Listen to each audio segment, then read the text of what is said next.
Hey guys, I decided I'm going to build myself a filtering system from that drain. That tank comes down, and you'll see how I adapted and built a filtering. Now what I did is I took a regular mason jar, quart size, doubled the lid thicknesses, drilled it, and I put these bulkhead adapters in here, and they're in the jar. And then I put a oil-proof silicone seal all the way around everything. This is going to be just disposable. Then there's one of these big scrubber pads that you use for pots and pans, and it's about $1. And what I did is the incoming pipe, you see here, goes all the way to the bottom, right there, and it drains into this medium. And then over here is about a 2-inch long pipe that comes in, and it picks up. And that is what will now feed my oil to my tank. So this is about 9 feet up where this is at compared to my tank, so I get very good gravity feed. And for the first time, hopefully with no leaks, on video, I'm going to crank it on. So let's give it a shot and see what happens. Oop, I see oil. Now it might not flow in too fast because I don't have the valve open on the other side. So it'll have to actually push its air out and we can go down. What I did in addition to this was I added this valve and this little stainless steel strainer in here because this was working good, but I kept getting oil sludge particles up from my stuff. So I think what we're going to get here is we're just going to get air. And you'll see maybe a little oil will come out. Oh, draining. That's what the bowl's for. And we'll kick it on. And then we'll get over here and we'll see this thing if it's filling up. Looks like it is filling up.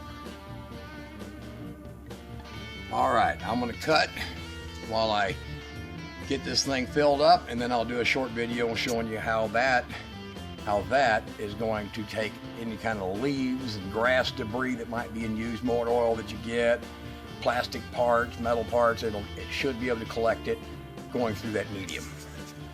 All right, now this is a notable success for this right here. So it's just getting fired up. I just turned the fire on, so it's in the process, and a little smoke come out there. This is the size. Now remember, this is not a very big tea, and you can see by the size of my finger how big that stream of oil is. I couldn't get that pure level of oil in before, and even with my starter fuel injection and everything else, I would get stoppages in this where it would get trapped in this valve. And so I decided I'd put one of these in, and it is a stainless steel and it has a strainer in it. You can take that off, turn this off, take that out, clean it, which is excellent. And then I learned, wow, hell, everything from grass and leaves to bark was in some of this oil that I got for free. And even when you strain it, which I did, putting it in, it just was not being very successful. So I made that, as you'll see in the beginning of the video, and it is, so far, I did put this down here at the bottom to make sure if it was to drip. But so far it's good. I had to put me a little shelf in because that kind of got a little bit heavy and was pulling on that copper. And I don't want it to tug on any of these fittings, so strapped it off, and now it's flowing. And what's really weird, look, open space in the top of the jar, even though the oil is being pushed up, because that tube there is about right here. So it's pushing it up through that tube, and it's that, as long as that airspace there, I know it ain't leaking because it ain't pushing the air out from there. And the oil drains, of course, there. all the way back to my my heater unit. So how'd you like that? Not too bad. A bulk filter. This is just going to be disposable. I'll just take and just rip this apart, redo it with new stuff later. But I'll probably get a good 2-3 years out of that. And that's a lot of volume right there, and it'll stop a lot of trash with that stainless steel mesh that's in it, that big scouring pad. Here we are up and running now, and the oil volume is just literally a fast drip. Oh, there it goes again. See, I got trash in it. See that? That's washing some of that trash out. And it's just going to be a matter of working it clean now and running it at about the size of a mechanical pencil lead. That's about the size of a mechanical pencil lead in there, that stream. See? Anybody who wanted to know what that was, that's a little brass cup that got brazed onto the end of a piece of 3/8 copper, 3/8 OD copper, and it's like a little funnel, and it's embedded inside of this with an epoxy, and that worked perfect for this purpose.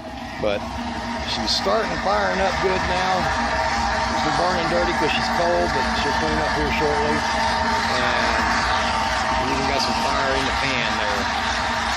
So, all right, well, that is one of the things you might want to do when you do it. Get a final filter, and then put you in a bulk filter, which is what that is right there now. Okay, that's my bulk filter, and it seems to be doing pretty damn good because I already seen a few things spit down in that pipe when it first got filled up of debris.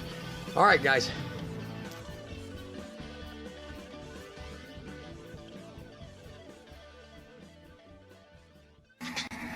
Oh, for you guys who might not understand what's in here, this is a smaller version of what I used.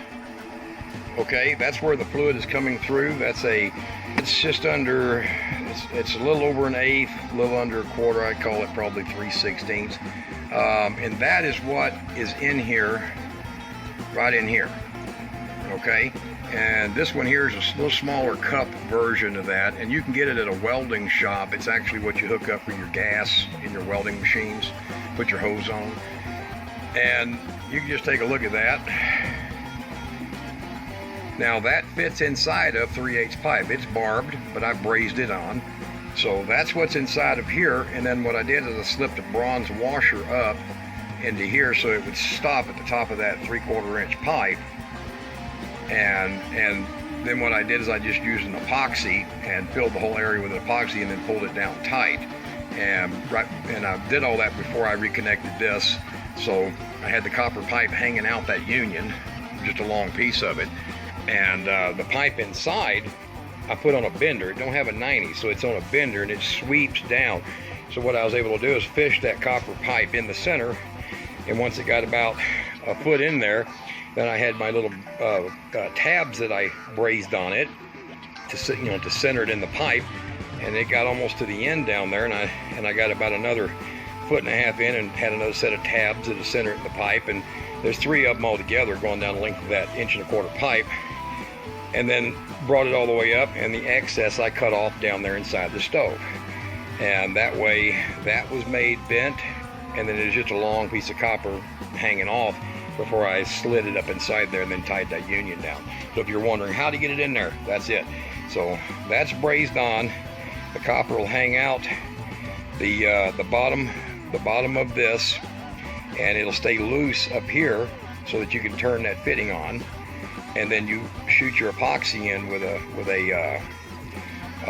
one of those 2-part epoxies in around it, and then just take and put a wedge in there to press it into place, and it'll stay. And it ain't going to go nowhere, and that's how your oil drips. And then the same almost identical thing is an air fitting. Let me show you this. My air box is just an air fitting that goes up in the bottom of your valve, and it is into another piece of brass, which is like this piece right here. And what I did is I just took one of them that's almost like it with a 1/2 inch. See, that's 1/2 inch there. This is 1/2 inch. And I took it, just drilled it out, and then slid that one inside there and then brazed it together. So that way you have this inside draining down into one of these. Now, like I said, this is the smaller version. The other one's got a little bit bigger cup, the one that's in here. But this is what I used in the copper. Left it loose from epoxying before, and then I turned all these fittings, spun all these fittings together, and while it just sat there and they're not getting spun on, and then I shot the epoxy and put a wedge in there to shove it down with this washer. Had a washer I drilled out to fit, to fill that bottom of that T, and just pushed it down and shot it full of epoxy. And that is how the oil travels down and the air shoots around the pipe to keep it cool, and hopefully that helps. Pretty simple structural design. All right, guys, those are just some simple off-the-shelf air and gas parts. All right.